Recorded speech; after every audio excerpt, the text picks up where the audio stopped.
Okay, if you guys got the Funky Dineva clip that I sent you, when I walked in the house from the grocery store, my husband was listening to it and he was laughing, right? And then he moved on to the Chris Rock one. He was laughing at that one.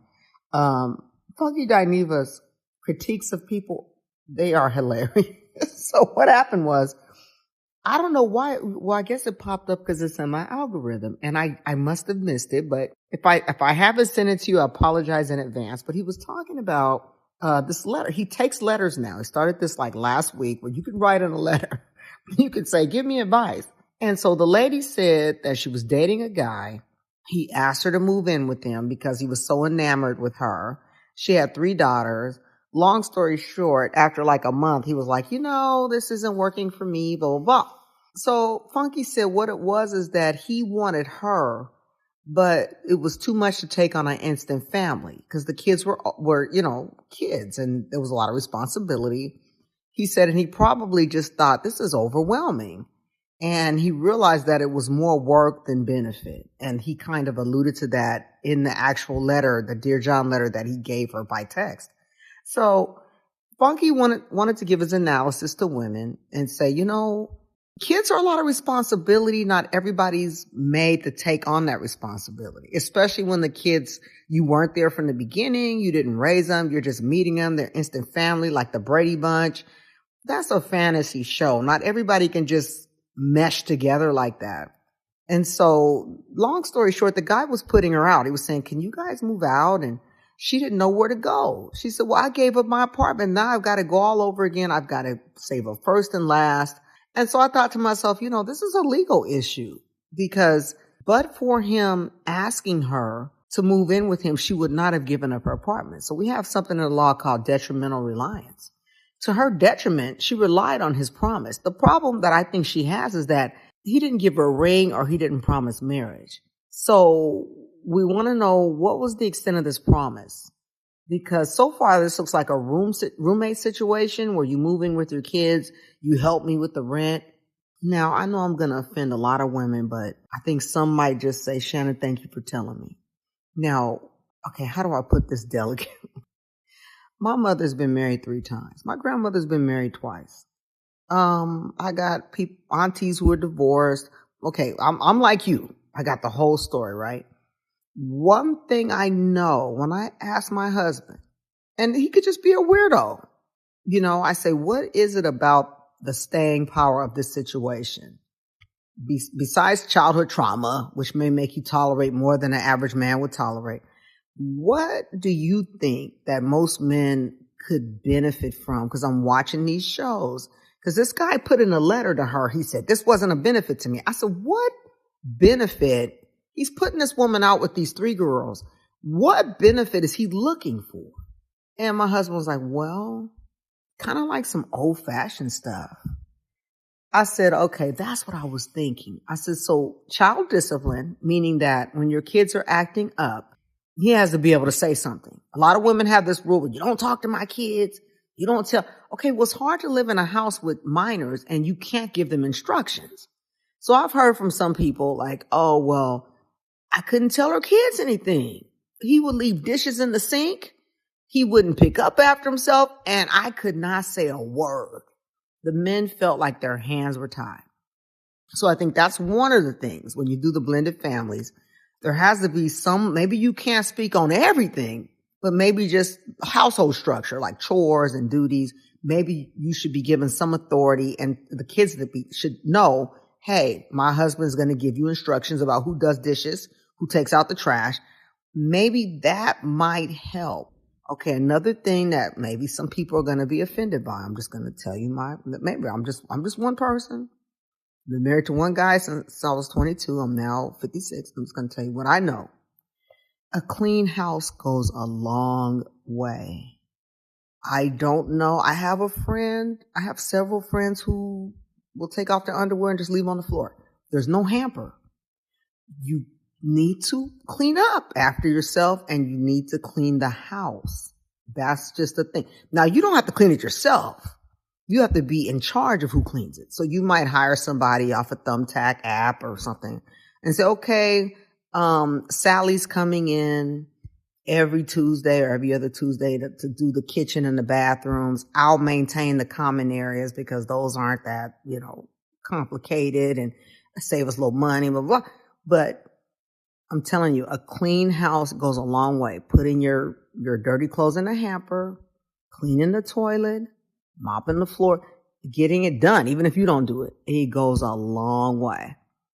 Nick Lachey, when he was with Jessica Simpson on that show they had on MTV, he said, how spoiled were you? You don't clean up after yourself. She said, my mother was a housewife. He said, your mother worked 2 jobs to take care of you guys, so you had to pitch in. She said, I never had to do anything. My mother was taking care of us. All we do is come home from school, do homework, and go outside and play. So he saw a cultural dynamic like, okay, my wife is not doing the things that I would expect my mate to do, like clean up, do dishes. She didn't do all that. And it was frustrating for him because he felt like he had to do extra. So I'm going to say a clean house goes a long way. If you tell me, Shanna, I haven't picked up a vacuum in years, I don't pay attention to stuff like that, I don't have OCD like you do, I got it. Not everybody's OCD like me. But I do pay attention to stuff like that because I can't function in an environment where there's a lot of stuff that's not organized. So I will say, I leave Jason to his office. The office looks crazy. I try not to go in there. But anywhere where I'm fooling around, it's well kept. That's just me. Okay, so that was another one. Having some authority over your kids. Maybe telling the kids to clean up after themselves. You clean up after yourself. It's not very ladylike in a man's mind when you don't clean up after yourself. I know it's not fair. It's just the rules. It's like if a man can't change oil or he can't put air in your tires, you don't see him as manly. If he can't carry your luggage, you don't see him as manly. Okay. They got their stereotypes. We have ours. Cleanliness is one of theirs. Okay. They have to have a clean house. And another thing that I have been told that my husband and my therapist said my old therapist, she said I was really good at, she said, you really know how to compliment a man. She said, whatever your man does, you know how to go tell him that. You will tell him later, like, oh my God, I love the way you painted this room. Oh my God, if you didn't do that for me, I don't know how it would have gotten done. She said, you're really good at that. And a lot of women, they just take it for granted. Just like men do. They don't tell us when we look good or sometimes when we have a new outfit. They don't even notice. That thing you have to do. You have to say, I really appreciate what you did because I don't know how that would have gotten done without you. Oh my God. And Jill Scott did a song about it. She said, I'm just going to do a whole song to tell you how much I need you because I can't do everything. And I need you to know the value. And the song is called I Need You. And I think it's like on her second or third album. Play that song. But if women need a little reboot and say, well, okay, well, Shannon, what are you saying? Listen to Jill Scott. You just got to tell him. Because you're thinking, well, he already knows it. He may not know it. And I'm telling you, if you make a man feel needed, you got anything you want from that man. He has to feel like a superhero. That's why they watch Superman and Marvel comics. They want to feel like the Incredible Hulk. All you got to do is play to that psyche and you can get anything you want. Okay. Now, just saying that it may sound like 1950s voodoo, from Barbara Billingsley. I'll leave it to Beaver. Whatever you want to do. But if you keep a clean house and you compliment a man and you give him some parameters on how he can help co-parent with you with the kids, that's going to go a long way. Because a man will pay for you if his house is clean, if his refrigerator is stocked with the foods that he likes, if he can count on you, he can leave something on the counter and say, hey, babe, can you pick up my dry cleaning and you can get that done. Trust me, there's not too much you'll have to do to keep that man happy. My friend once told me, this was like, I want to say 20 years ago, she said, always remember, a man's first love is his mother. So you're going to have some of those motherly tendencies with the housekeeping and the taking care of business part to keep him feeling like there's familiarity in his brain. Like, okay, this is a safe space for me. This sounds familiar to me. This feels familiar to me. Man, she told me that a long time ago. I never thought about it like that. I said, that makes sense. And if he didn't have a mother who was on her P's and Q's, then you got even more points to score because you're like, oh my God, this is new and I love it. So now you got even extra bonus points for doing it.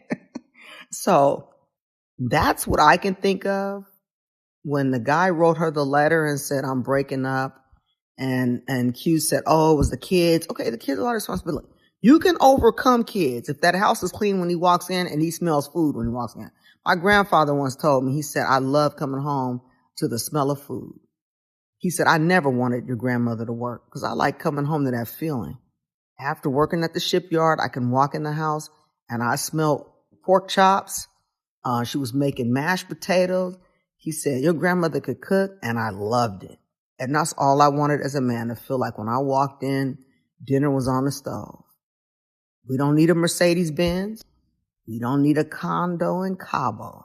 I just need to walk in after a long shift and know that I'm being fed and taken care of. My house is clean. My kids are doing well. They're doing their homework, and there's food on the table. So I never forgot that. So I'm sharing that with you because nobody teaches us that anymore. There's not like a place you can go, like a finishing school up in Boston in the hills or something of Hamptons, and you can learn the womanly vibe. But if you're blessed enough to have grandfathers and grandmothers sit down and talk to you over a cup of hot cocoa and tell you the game, then you will have longevity. So that is my tidbit of wisdom today. You can agree or disagree. You might like some parts of it, some other parts. But when Funky went off on that girl, Funky Dineva, didn't go off on her, but he went off on pretty much the situation and his frustration. He was like, this is what's real. And nobody's telling you this. And he always says, you don't want to bring a baby into the equation unless you have a solid commitment, because it's a lot of responsibility for men and there's a lot of pressure. And that just adds to it. I remember watching this guy on Dateline, and they had like video cameras in the house, and he actually killed his wife and kids. And I remember saying I knew he did it because in that video, he looked so pressured and he wanted out of there. Kind of like Scott Peterson. Some men just can't handle. Now, of course, you're going to say, well, Shannon, homicide? No, I'm not saying that's what's going to happen. But I saw that man's look in that face, and I looked at Jason. I said, oh, he's overwhelmed. He didn't want this. This was her. He didn't want a bunch of kids and have to work 2 shifts. And he's feeling like a trapped animal in a cage. He wants out. And, anything can happen when somebody's desperate and wants out. So I think this guy giving her this Dear John letter on a text, it was kind of cowardly. And I do think he should have set her up.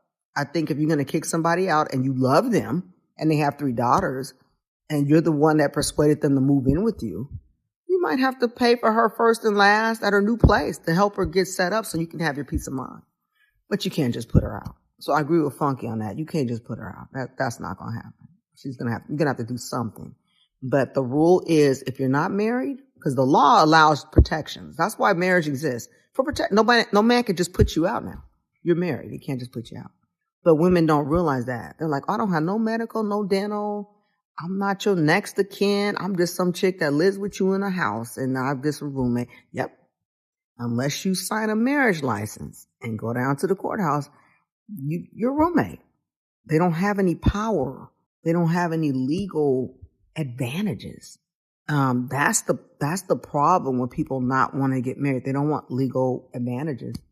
And you guys know me. I'm all about the legal. All right. So that is my advice of the day. I love to give my little tidbit of advice. I spent my day doing tax paperwork. It was so lovely. I spent 4 hours pulling up all our paperwork and sent it over to our accountant. And there's a lot there. Let's hope, cross your fingers that we don't have to owe a big tax refund. I'm so tired of owing the feds. Okay, so that is it. It's Valentine's Day tomorrow, you guys. And I left the grocery store. There was a million men in there I've never seen in my life. Old men walking in there with their little bags. I said, where all these people come from? I told Jason, so many people. Jason got in the car and ran over there. Oh, I got to run an errand. I said, oh my God, you're one of the old men running to the store at the last minute to buy chocolates. I said, Jason, I don't need any chocolates. I don't feel like breaking out. I said, I'm good.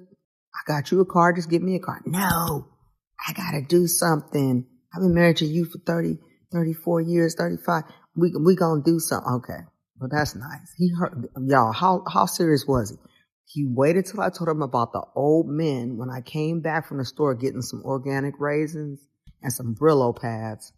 Then he heard what happened. So just saying, happy Valentine's Day, you guys. And I know you'll make it a good weekend. Bye-bye.